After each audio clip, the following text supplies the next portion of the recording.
guys and gals, and everybody here from Drake Main Gaming. It's Sophie on Twitter, the Gaming Drag. Today I'm coming back at you with Let's Play episode of Devil's Gambit. So yeah, let's go ahead and jump right back into it, shall we? Alarm chain, we're up, and let's go. If I'm right about Cadgan being examined by other doctors before Dad, then I begin flipping the pages backward, paying close attention to any changes to the writing. It's then that I see it, a page penned by another hand. I throw Powell another look before holding the book with both hands and hunching over. I slowly inspect the page. It's a description of Cadgan's symptoms, as well as the report for one of his visits. Just as I thought, their examination went the same way as ours. Then Dad really didn't commit a mistake, right? What else is here? I'm about to go to the next page, and my eyes stop at a name near the beginning of the report. It says it's the subject's name? But that doesn't make any sense. Squinting, I read the report from the beginning this time. Immediately, my heart begins slowing down until I could swear it stopped entirely. What is this? Subject 7. Name, Bedelia. Species, wolf. Sex, female. Age, 37. The subject suffers from loss of consciousness, seemingly at a fixed time of the day. While it is unconscious, the life force within its body runs rampant. However, no further symptoms manifest. Attempts to forcefully wake up the subject have been useless. It always regains consciousness around an hour later. A change has arisen in this particular subject. The rate at which he loses consciousness has accelerated, rendering it unconscious 2 times a day. The rate has accelerated again. Further observation is needed to determine the new cycle. Again, additionally, physiological changes are taking place in the subject's body.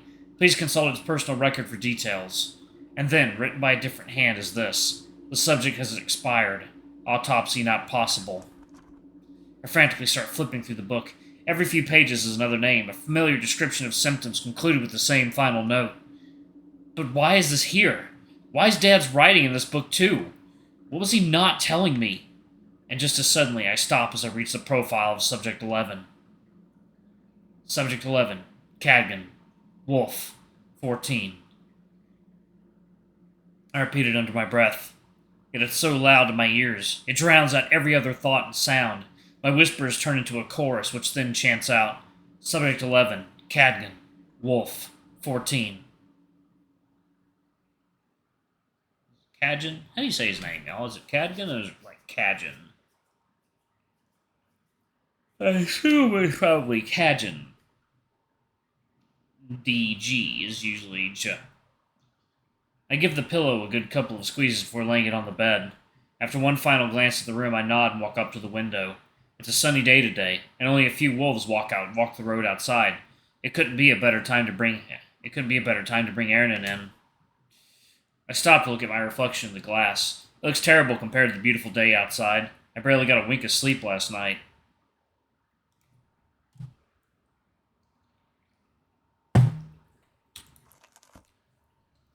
Cadgan, for once, didn't look so well himself. I wonder if Silvereth has already begun hounding him, or if Manoel made him run some errand last night. Most likely the former. He noticed my poor state, but I told him I had pulled a muscle moving the crates last night, and the pain had kept me up the better part of the night. I'm not sure he believed me, but at least he didn't press further. It did cross my mind to just mention the book, but would that have been a good idea? Do I truly want to dig up what might be his worst memories? But little I can gather, the story told by that list of patients is horrible. I don't want to make him relive that. But that's far from the only thing disturbing me. I exit into Finbar's workshop, wiping my hands. Everything looks perfect. I'll be bringing Eirnin in a few minutes, if that's all right. Which one's Finbar? Is he the dragon? Of course, Hector. As long as you read another chapter of my novel, that is. Which one's Finbar, y'all? Oh, look, I'm an idiot. I'm getting these names mixed up. Alright. Of course, Hector. As long as you read another chapter of my novel, that is. Sure, I can spare a moment once I'm back. Although I get the feeling Eirnin will take over as your reader while he's here. You can count on it. But still, to think old Eirnin is back. If only it was under happier circumstances.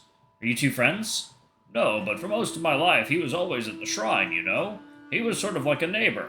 My children used to be terrified of him when they were little, though. That frown of his precedes his exile, then. I take a deep breath, letting my next words stew in my mind until I feel ready to utter them. It's a tragedy what happened to the other priests. It's no wonder he resisted coming back to town for so long. Finbar chokes at the mention of the other priests and then clears his throat. Yes, well, nobody knows what happened to them. Some think the Duke had to do with their disappearance, but we aren't sure. I was worried about you and your father back then. Can't imagine the relief the first time I saw you coming back from that mansion. And did any of the others return? Finbar looks confused at first. When he catches the meaning of my words, he lowers his face with a frown that makes him seem that much older. I heard my father took in a few guests while I was away. That's what Benol had said. At the time, I asked him if his father had taken a child under his roof. I thought he was mistaken about there being more people, but now I know he must have been talking about Khajiit and his parents. But they couldn't have been the only ones. There were just too many people in that book. And Khajiit is the only one that made it back. I didn't see anybody else. I know, Hector. Your dad said the same thing. Did he? Sorry, I don't remember. Oh, we didn't talk about it in front of you, but yes, I did ask him to keep an eye out for the missing people, or any clue at least. But he came back empty-handed. But I guess I'm not too surprised he eventually told you about this. That's how you found out, right? Did something happen for you to bring this up now? His voice carries curiosity, concern, and a little hint of hope. However, I shake my head.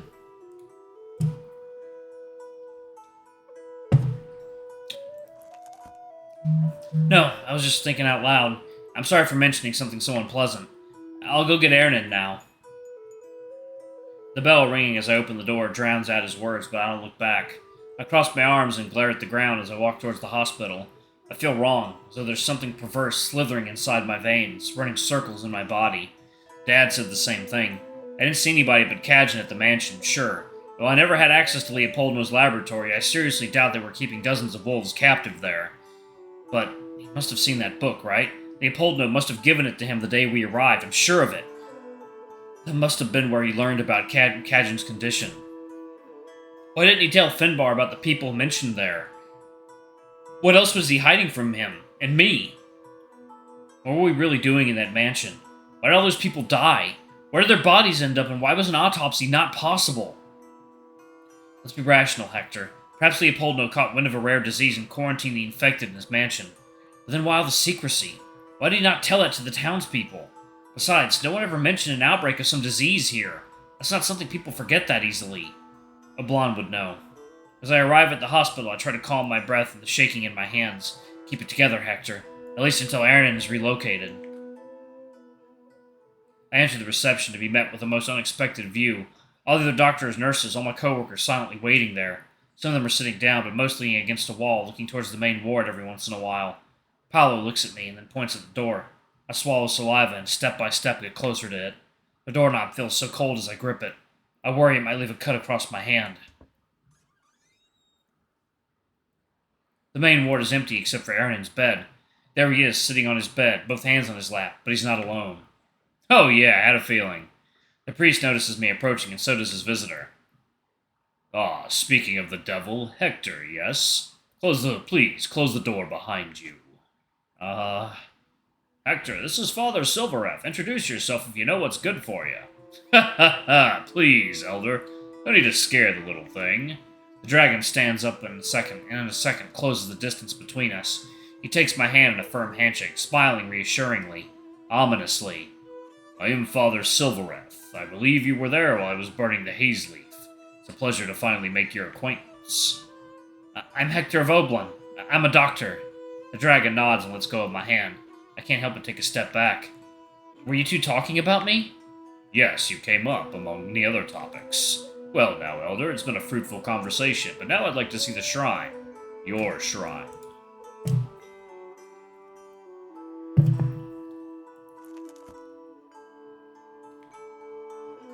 But seeing as you're in no state to take me there, why don't you act as my guide instead, Hector?